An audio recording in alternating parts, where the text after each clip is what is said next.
আমাদের ভলু হচ্ছে দল বদল করে নিয়েছে। যখনই দেখলো নতুন ঘর হচ্ছে অমনি গিয়ে ওখানে শুয়ে পড়েছে। এই শয়তান ছাবাল, এই ভলুর বাচ্চা, কি রে এইদিকে এইদিকে।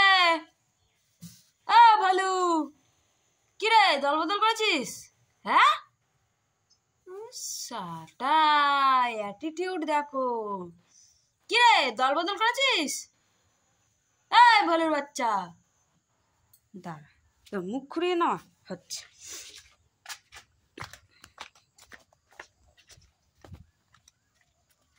কি রে তুই দল বদল করেছিস মানে? এই তুই দল বদল করেছিস মানে? ঘর হতে না হতে অমনি তুমি দল বদল করেছো? হ্যাঁ দল বদল করেছো? এই তোর খেতে কে দিয়েছে?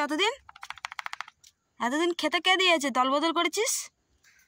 হ্যাঁ আবার আবার কেমন করছে?